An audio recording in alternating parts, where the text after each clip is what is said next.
Broadcasting from the business capital of the world, this is the Podcast Business News Network. Welcome back to the show. We are with the Honorable Grant Venerable, our Professional of the Year. We can also call him Dr. Grant. He's joining us today live once again from beautiful California. And as our Professional of the Year, we're ecstatic that he's here today to talk more. Well, we're going to go into a little bit of his week, but you may know him from his books, his published articles, Art Molecular as well, the molecular expression art that he does. And he's really reflecting, the past few shows on, his life and his memoirs, which of course we've been highlighting here throughout the past few months. So welcome back. How are you? Thank you. Good to see you, Grant. Thank you, Jill. Have you played any piano this week? Pardon? Have you played any piano I need this to week? put on my... That's okay. Sorry. No need problem. to put on a hearing aid here. That's okay. Well, this is one of those weeks that made me realize that I'm a fortunate man. I have maintained a combination of my youth, the little kid that I knew years ago is still alive within me. Yeah. And I'm realizing that must be helping me to stay well, healthy, and put some years under my belt. And I'm experiencing a phenomenon that I could not have known, even when I was in my 50s or 60s, and that if one is around long enough, particularly someone of my intellectual and emotional bent, you learn things that you might not otherwise learn. Yeah. And one is the idea of a universe of justice, a universe of unity. And what does that mean? How's that played out in my life? And you have mentioned, yes, I come from a highly educated scientific background, particularly in physical chemistry and chemical physics, which happens to do with the physics principles behind the physical chemistry that I've studied in the laboratory. And to nowadays be able to connect the wisdom of my teachers with my daily life and see how physics and chemical and mathematical principles guide our daily lives. Yeah. But because such a small fraction of the population really studies those math sciences in very much depth, most do not see that. Nonetheless, they have been guiding stars over the last several decades. Really? And help me to understand things I'm looking at in plain sight, but nobody else can see unless they not only have studied the math and the science, but have actively seen the analogies, I'll put it like that, between chemical principles, physical principles operating in our society, in people's social lives and economic lives. Now, that's the thing that has not been tapped yet in our enlightened past few centuries of civilization. In fact, one is discouraged from doing that because education, as it has been, even in the best schools, has taught us to get specialized into very, even deep categories. So things are in silos, and they don't necessarily communicate. The silos don't necessarily communicate with one another. Really? So what we've been deprived of in general education in this society, even though we have an excellent educational system, but that's heretical to even say, because politicians play on the fact that not all public schools work. as well Mm-hmm. as they should or could. But No, that does not mean we write them off and call them failures, that's right. or that the students that come out of them are failures. I'm here to put down that mythology that we're hearing more and more too tiresome. It's very tiresome to hear all of that. See if I can get this Yeah, picture back. Oh boy. that's all right. I see you. I still see you. Okay, you can see me. Yeah, I can't Let's see see. if I can get to You. see me as well. See if I hit the table too hard, No it problem. It happens. I know. it can adjust the setting. So I'll Yeah. just sit here and Okay. look at what I anyway. Sure. I, I got into some I think sensitive issues last time in my ancestry. And I have a book I just received just a few days ago, Mm-hmm. and it's called Determined by Robert Sapolsky. Oh. And one of my best friends who keeps me up on good books recommended it. It's called Determined, Life Without Free Will. Okay. And in reading just the first chapter of it, I'm wondering if free will even exists, Wow. at least as the way the intellectuals Mm-hmm. of the Harvard Princeton circuit look at it. But I think I should start with a pretty humorous but pretty interesting first paragraph of this book. And it has to do with William James. William James was one of the great professors of philosophy and psychology of the late 18th century, late 19th century, and early 20th century. And he was a founder, really, of a lot of psychology. And he dealt a lot with the philosophy of causality. What causes what? What causes things to happen in our lives? Yeah. What's the nature of that causology? So it seems that William James was giving a lecture about the nature of life. Let me get my glasses focused here and see if I can see everything here. Nature of life in the universe. Afterward, an old woman came up and said, Professor James, you have it all wrong about causality. To which James asked, How so, madam?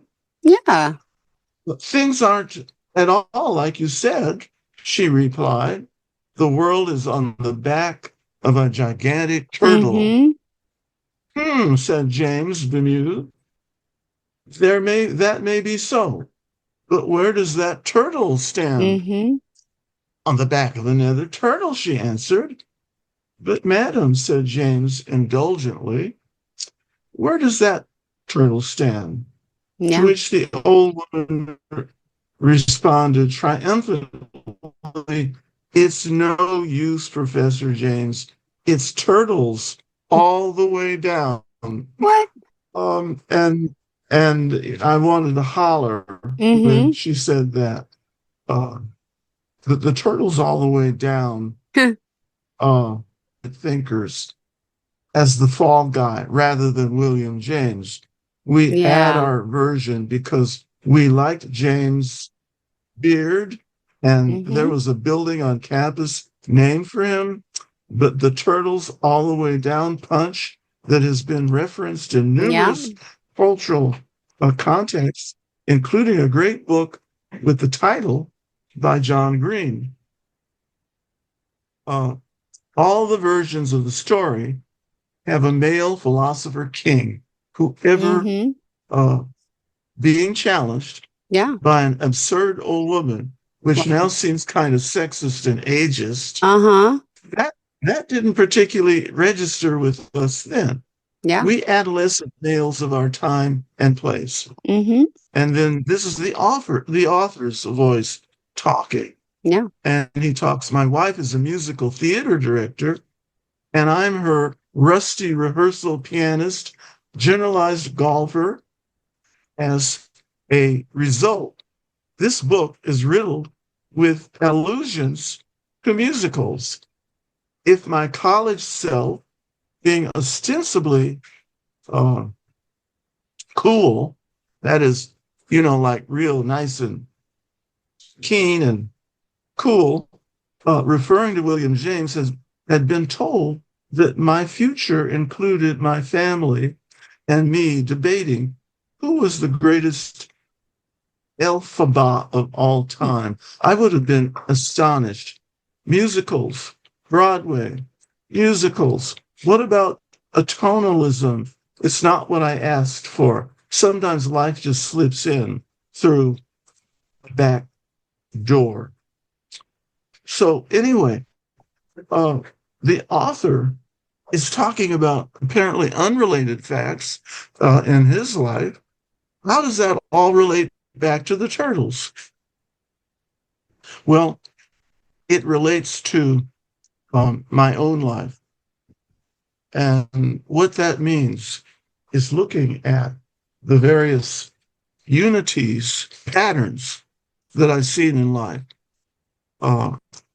I've had some stumbling blocks along the way, and I've had to wonder afterward, if they were big stumbling blocks, how I survived them, how I actually moved forward to better things. And that gets to the issue of causality. And it depends on who you are, namely how you view what causes what and how it causes what. And that's where I'm questioning more, even this book. Does this author, his name is Robert Sapolsky. Okay. And the book title is Determined. Determined, subtitle, Life Without Free Will. Okay. I think everyone has a sense of free will. Yep. And is that anything like God's will or somebody else's will? No. And I'm thinking, I'm coming down on the side of what we call free agency. But I won't know until I finish this book which side I'm coming down on. Because when I look at patterns and I listen to what people express as their beliefs about what's happened in their lives, they build up ways that they behave under certain circumstances. Many people in this society have or have had a fear of flying, or even a fear of ships, being on ships, boats. And that tended to come from earlier experiences, not that they ever had anything wrong happen on a ship or a plane, but others, as reported in news, of great mishaps, great disasters. And so another factor kicks in, and that's the factor of fear. The fear factor. Yep. Fear plays, I think, the major driving force in life today, particularly as people are just not just fascinated, but they're stunned by what's happening in our political existence. And things have happened before that have been stunning in the nation's political existence. One of those big things was the Revolutionary War, which was horrendous. And there's a series on PBS television that's been running about the Revolutionary War. Ken Burns' latest accomplishment. Well, right away, other kinds of intellectuals began lining up and panning Ken Burns' work, which I happened to watch on the television. I said, this is fabulous. Well, why did I think it was fabulous? And others have jumped up and said, oh, I have questions about this. This isn't all true. That's a usual thing that happens in life and culture. Well, I'm saying I'm enjoying it because it has a ring of truth with my reality, which plugs in to how I ascertain causality and what causes what. So that was George Washington, who our textbooks portray as this nearly perfect, highly philosophical, wise character. Yet in the film and the book by Burns on George Washington was not an altogether perfect kind of a guy. George Mm-hmm. Washington had his own issues. And Yeah. one of those issues was slavery. Mm-hmm. One of his issues was how his fellow Mm-hmm. colonialists viewed life in the colonies. Yeah. Many of those colonialists were, let's see, how do we say this? They were loyal to King George III of England, who Oh, was like 3,000 miles away from the colonies over in England. And really? George III was Mm-hmm. against the colonies. And Mm. he sent his armies over here to fight the ragtag battalions of George Washington and other generals. Somehow, miraculously, the United States emerged from that hodgepodge of colonization about causality and what causes things. Well, in looking at bad experiences that happened to me, probably the first bad experience was a sense of loss. I Oh, think loss is a real source of badness and sadness yeah. in our lives. And I was only perhaps 4 years old. That was way back. I was a little old. I was about 5 years old. Whenever I would go visit my grandparents in East Los Angeles, Mm-hmm. about 12 miles from where I was living in the west side of Los Angeles. I developed little playmates from Ah. children that lived next door to Mm-hmm. my grandparents or across the street. Yeah. And there was one little girl that and her grandmother and her parents were good friends of my grandparents and my parents. Well, this little girl, as I look back, had some kind of a variant of cystic Mm-hmm. fibrosis. Oh. And for her, that meant that she was always having trouble breathing, and she had mucus that would build up in her lungs, Oh. and the mucus would kind of run out of her nostrils. Mm-hmm. And but she was such a happy little girl, such Oh. a playful little girl, and I just adored her as one of my playmates. Well, there came a moment uh, of caution somewhere around 1948, perhaps, when my mother spoke on the telephone with this little girl. Her name was Anne, and her Okay. mother. I described this in my memoir as one of my earliest memories. And mother would speak in hushed tones with her friend Mm-hmm. Lenore, who was the mother of little Anne. And she only would mention that Anne had been in the hospital, but I knew it was a very heavy kind of a situation without mother saying directly Mm-hmm. what it was. I don't think Okay. the adults really knew medically what it Mm. was. Yeah. But then came, there were hushed voices on speaking on the Oh. phone. But then there came that time when my mother had to inform me and my Oh. sister and brother that little Anne had passed away. Mm. And I was so sad. Oh my gosh. But it established a pattern in my life that was the basis of causality Mm-hmm. of things I experienced well into adulthood, well into late and into senior adulthood.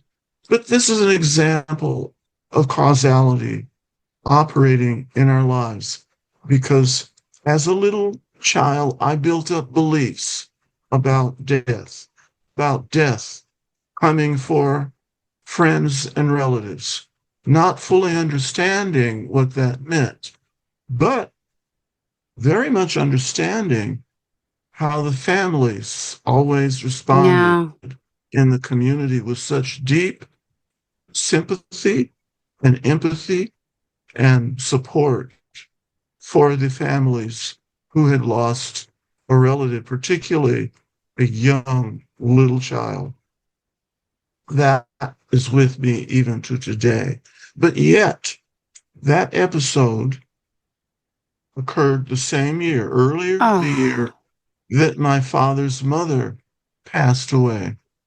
And that led to another little Mm. incident, which is written up in the memoir, Footprints in the Chaotic Unknown.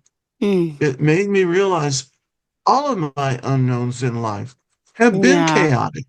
So, what did that mean? It caused me to develop subconsciously a response to chaos and unknowns. Okay. And because my response was developed in an environment of a loving family and community, I did not take on the fears that tend to hobble the lives of so many who develop beliefs Mm-hmm. and almost feelings of destitution and anxiety Mm-hmm. around something we call death. Well, truth be told, experiencing little Anne's death was a preparation for my grandmother's death much later in that year. And I believe that came in October 1950. But it manifested months before her passing, in which my father was bathing all three of us little youngsters in the tub. Our mother was away, so it was his turn to bathe us. And he was a little bit distracted by his mother's condition. As she was getting older, she was about, 78 years old at the time. In 1950, that was a very old age, particularly for someone who was born very close to the abolition of slavery in the United States. But she was born in Missouri, which had both philosophies. It had abolitionists in Missouri, and it had pro-slavement Oh. sentiment of Confederate people. That's part of my complex history, which is part of this Footprints in a Chaotic Unknown. Mm-hmm. And that's what my book talks about, that needs to be understood by children and young people today as they grow up in our schools. I'm watching the current Department of Education charging in a whole nother direction to actually say, well, slavery's too embarrassing for a lot of people, so we shouldn't talk about it and certainly not teach about it. I am so blessed and Yeah. favored to have had elderly grandparents, Oh. other relatives who lived in that period. Mm-hmm. They did not have to make up stories about something. They lived the stories. And my grandmother, Venerable, was a product of one of those stories that led us to understand slavery was not the cut and dried process and experience that we hear talked about in such simplistic, brutal to most of the people who were captivated in slavery situations where they were owned by other people who were identified as a different race from themselves. Well, I'm also here today to Mm-hmm. share with all who can hear my voice and see my image that it wasn't all the way that we were notified about, whether it Yeah. was in the news media or wherever. The lessons that come to you when you get the big picture is that everyone on this earth, Mm-hmm. exclusive of no one, has a history somewhere in the last, I'll say, 50 years, 100 years, 3 centuries, 1,000 years, 2,000 years, 10,000 years of having Mm-hmm. ancestors who were brutally oppressed by a group of people that had more power than they did as the oppressed. That is what I have been able to open my mind to, and am now alerting my young students and mentees today. Yep. Find out, ask your elders while Okay. they're still alive It's so so that you true. can study where you came from and what caused you to be who you are today, at least in the framework of philosophical free will. Yep. Well, grandmother Venerable had such a Aw. rich life. Her mother was owned by a couple, which I don't know if I've mentioned that before yet, because it's quite a story. Ooh. And I've learned more about it in the last, 13 years Yeah. from descendants of the couple that Oh, wow. owned my great grandmother. Mm-hmm. It was because of the generosity of these descendants that I learned a lot I didn't know, even from relatives who were elderly. That has made all the difference in my understanding of a pastime America that hardly anyone knows anything about.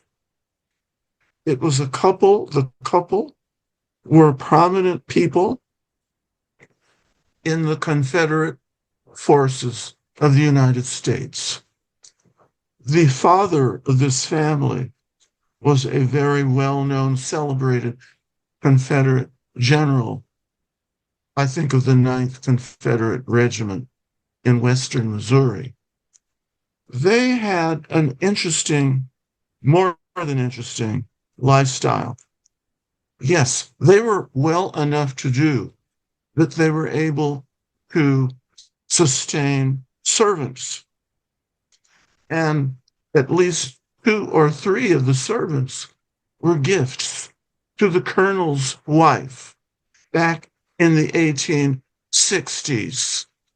How do we know this? We know it from the descendants of this Wow. couple, who are the great great grandchildren of that couple. And I'm the great grandson of one of the Aw. servants of that couple. So it gives you a more balanced view of life and times for which I'm grateful. It gives me a pattern to hold Yeah. on to and say, this is how people really are. Now, the truth of the matter is, this couple were devoutly loyal to the Southern Confederacy Mm-hmm. and its causes. Well, its main cause, I think, was more lifestyle and culture Okay. than the Civil War itself. However, they owned servants who were of another race. At least we thought that was a different race. We know better now. It's all the same human race. They Mm-hmm. just had different phenotypes and appearances. They had different origins geographically, but they all, in this colonel's family, had one thing in common. They cared for one another. And so the servants were serving from a different state of being of being loyal to this colonel's family and making sure life went well for them. And coming back in the other direction, the colonel and his wife took care of their servants in a way that other owners did not take care of their servants. So I'm saying, yes, there were exceptions to the rule of brutality. Yeah. And we know that there was a mythology that developed after slavery that the slaves, the ex-slaves, were to be given 40 acres and a mule, which I think most people may have heard about. Yeah. Well, my grandmother, Venerable, got her 40 acres and a mule. So did her mother. So did her sisters and brothers. But it wasn't a literal 40 acres and a mule.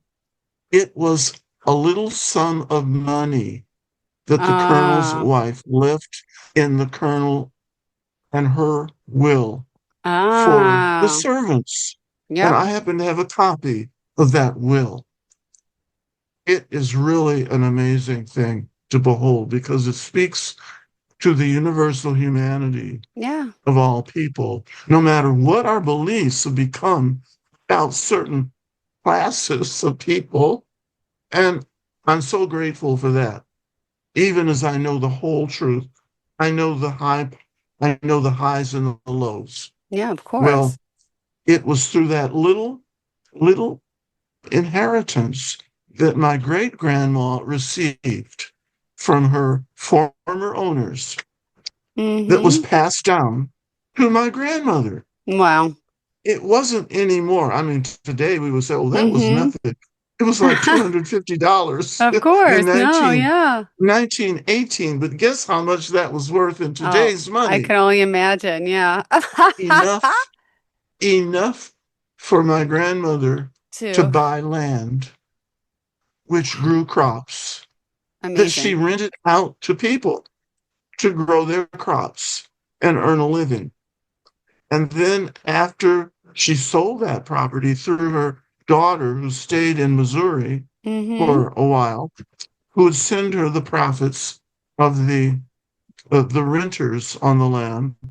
Her daughter sold the property and sent the proceeds to my grandmother, who used it to purchase a house in Los Angeles. Amazing. In the 1920s. That was the house I came into when I was born, and that my father and mother lived in the first 3 years of their marriage, which was a common thing. When young couples got married, they often would move in with the parents of one of them. Yeah.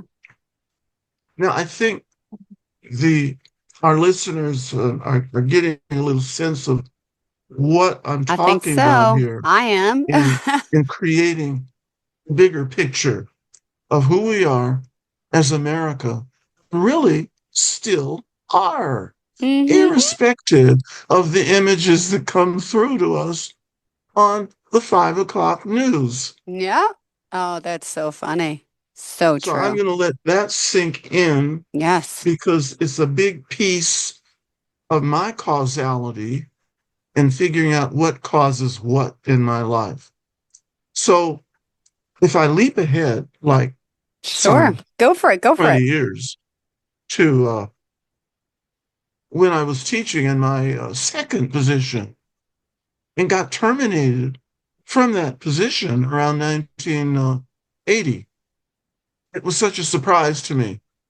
It shouldn't have been, which I learned later, but it was too late for me at that time in this great university where I was teaching. Oh, I thought that was a terrible thing to happen. I thought it was a cruel thing. Yeah. If I had thought about it, my great-grandparents did not have anything like that happen to them when they were enslaved. Oh, wow. But I did as a free man in America in 1980. And it shouldn't have happened under the rules of academic guidance, but it did. And I had to deal with it and did, but it led me to seek out the benefit of human growth, trainings, experiences. And that's what opened the gates, the floodgates, to a fact I had not fully established, is that I am ultimately responsible for my life experiences. Now, that goes against the doctrine of what people learn about fairness. We learn about, well, some things are fair and some things are not fair. I had to learn life is not always fair. I know. So that resonates for you, Jill. It I take really, it. of course it does. But I'm so glad that I learned that, at least by the time I was, about 38 years of age. And so as I went into my 40s, to get it right, and getting it right meant developing something that just happened to me as a result of causality of earlier experiences. I learned how to read my fellow human beings. Really? Not always perfectly, but usually I had it right, so that I could say, well, I'd better watch out for this person. I mean, they're very nice right now, but something is coming through that tells me I need to watch out. And that was usually the case. So I got terminated from jobs maybe 7 or 8 times. But in those times, I was ready for it. I was actually able to prepare myself and saying, well, I don't think this job is going to work out. So I'll get another job. And I had many jobs, but I had wonderful positions. Some were very menial. I was a cashier in a winery in the wine country, but I learned a lot. I met a lot of people who were tourists, not only from the United States, but from Europe and Asia and Africa, South America, who were visiting California's wine country. So one thing built upon another thing. And by 1990, I had got back into university life at San Francisco State University.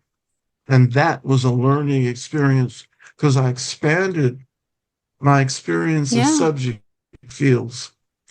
I wasn't strictly in the field of chemistry, but I became a devout practitioner of chemical history and philosophy, science history, science philosophy, to be able to trace the development of knowledge and wisdom in the world from its origins. And there were a few origins around. Some were in the great river valleys of the Middle East and India, the Tigris and the Euphrates in the Middle East, the Indus Valley in India, the Yellow River in China, the Nile River in Africa, the Mississippi River, the Amazon River in South America.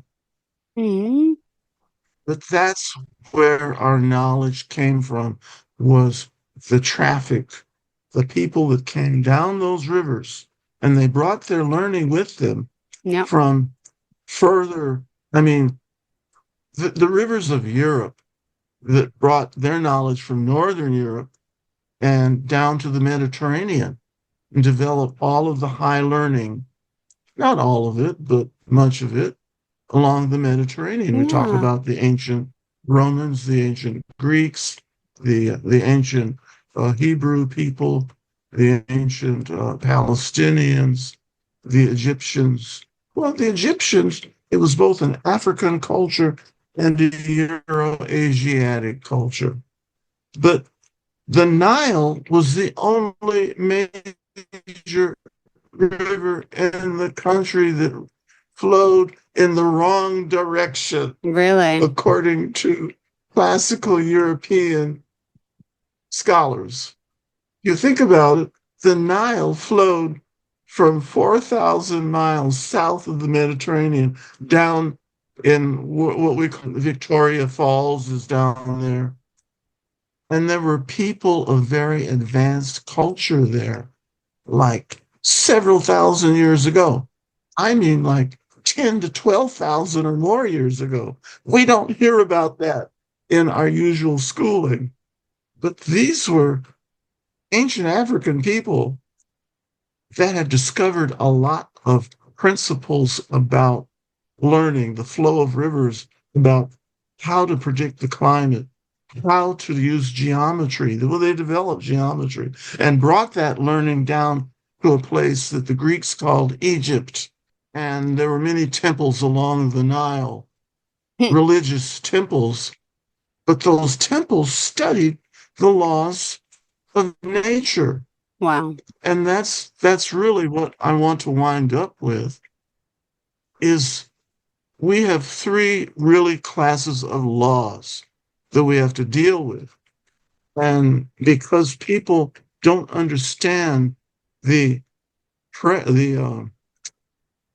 hierarchy of the laws, they get very fraught with anxiety when they think the laws are not working to produce the things they want or to punish the people they think should be punished for committing crimes and wrongdoings.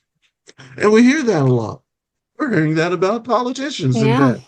They said, well, he or she did thus and so, and they got away with it. So here's Grant Venerable on this podcast saying, oh, no, they don't.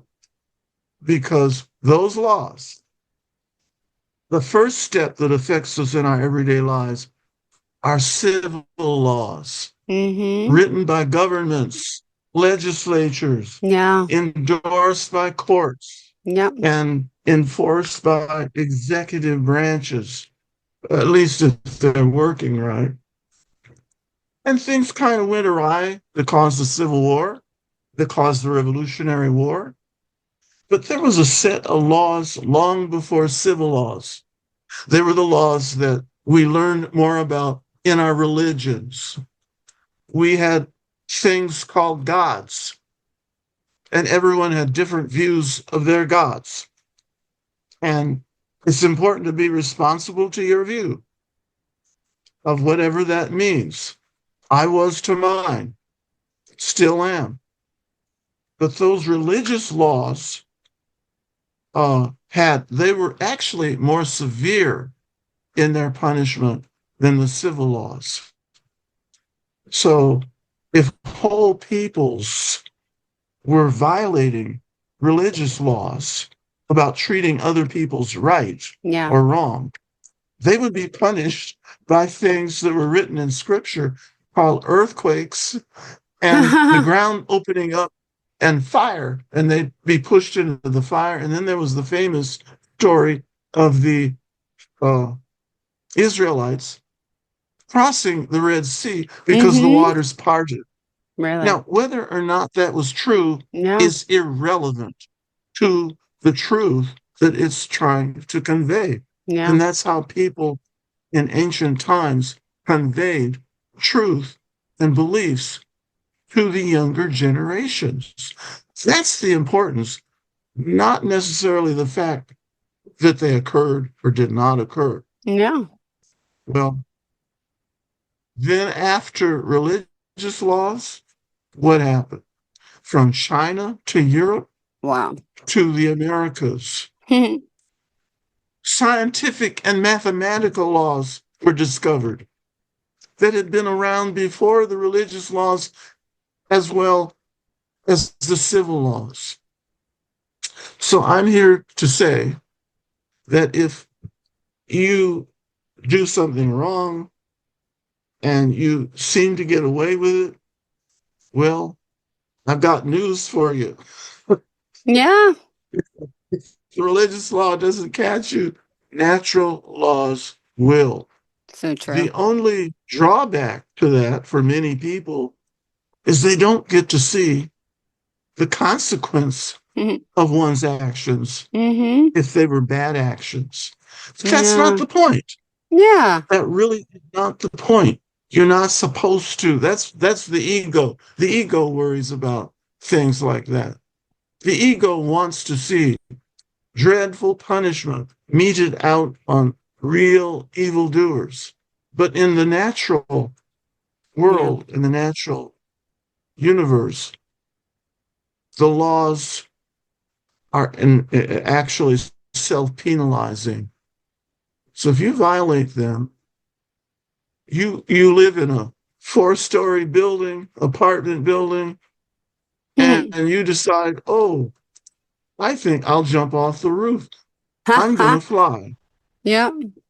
And so you find, well, that doesn't really hold up because No, it there's a doesn't. law called gravity It's that'll so get funny. you. It will But get you. chemistry has laws. And those are the harder laws to understand. Because there's a time factor in chemical laws that we don't have to face as much in physics, even though there's the laws of motions. We do So have true. to abide by those. But the laws of chemistry govern all processes that people must abide by or they develop in their own societies. And there's certain time constants that attend to those processes. So it means that time must be accorded to the process. And engineers have to figure that out. So the stories told in my family by my civil engineering father, who learned his civil engineering from one of the greatest engineering and science schools in the country at Caltech. Yeah. His professor, Converse, and Doherty were two of the top building constructions specialists in the world. So they were appointed to be consultants on major projects like the Boulder Dam, also called the Hoover Dam, also on all the aqueducts that were created in California to pull water from the Sierra Nevada mountains down into Southern California or into the Bay Area, or those people that designed and built the freeway systems, particularly the interchanges that were so complex. Amazing. Okay. I don't know how. So The heck, in my right? dad's day, amazing. I remember in Los Angeles, the biggest, most elaborate freeway interchange was the first one designed by a female engineer. And so she was written up in the Los Angeles Times as the executive engineer on the, let's see, I think that was the interchange between the 405 and the 10 freeways. That was the San Diego freeway crossing over the San Diego freeway from downtown LA. Well, what did my father do? He and his classmates helped do calculations for professors Converse and Doherty, who were appointed to the Golden Gate Bridge construction. Now that bridge is just simply amazing. It takes my breath away every time I look at it. Because the towers, I mean, the road bed is like 350 feet above the water, or 300, something like that. And the roadbed is constantly, it's being held up by these suspension cables and these two towers that rise to a height of like 800 feet. And winds are constantly wafting through the Golden Gate into the San Francisco Bay. So it means that the roadbed of the bridge sways Yeah. all the time. It sways a little or a lot, but it has 4 lanes. I think it's 4 lanes, 8 lanes in each, 8 lanes, perhaps 4 lanes in each direction. It might be 3 lanes in each direction. I'm not sure. I haven't been over it lately. But the main, where the podium, where the construction had to start, was underwater. And so there was a tower, the South Tower was built in the water. The North Tower was built on the land as it overlapped, as it went out over the water of the Golden Gate. So that meant they had to do special skills to build the South Tower, because they had to dig down to bedrock. They couldn't just put it on dirt. No. And that meant they had to prepare a cofferdam. In other words, they had to put this concrete dam up in the water and then expel the ocean water out. Yep. So that you had dry dirt at the bottom of that cofferdam. And that's what my dad helped do computations on all of that work to ground the anchor of the South Tower of that bridge. So amazing. That gets in again into the whole issue of causality, our beliefs about what causes what. Because there was a period we thought that Apollo caused the sun to rise and then set, because the sun was on a chariot driven by the god Apollo of the Greek and the Roman gods. And then we learned later, the sun was a star and the earth rotated in a way that you saw the star. It looked like it was rising in the morning and setting in the evening. So that's what science did. It replaced the need for superstitial gods to do that. But we still have the superstitial gods. Yeah. And if we understand psychology and philosophy, we know how to use the knowledge of them to live successful, healthy lives. God bless. And we'll have to end it on that note today. Grant, thank you. Wow. How do we contact you to find out more about the memoirs and to get in touch? Thank you. Look online at Barnes & Noble's Apple Computer, Apple Incorporated, or Amazon, and look up Grant D. Venerable II, Footprints in the Chaotic Unknown, or look on the website. Perfect. It's called Grant D. Venerable, PhD, one word, .com. Grant D. Venerable, PhD.com. Thank you so much, Grant. We appreciate your time here and hope you have a fantastic Thanksgiving. Okay? Thank you. Thank you so much. Looking forward to we'll chat again next week. Enjoy the holiday, okay? All of our listeners. To everyone, happy and healthy. Okay.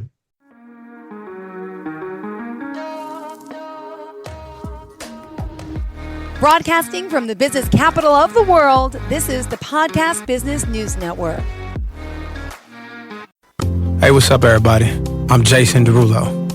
I love that music connects to people all over the country. But unfortunately, so does something else. Childhood hunger. 15 million kids struggle with hunger right here in America. And yet, every year, billions of pounds of surplus food in the U.S. go to waste instead of going to the children in need. Feeding America is working to change this. The Feeding America nationwide network of food banks rescues this surplus of food to help provide meals to families in virtually every community in the United States, including yours. But they just can't do this alone.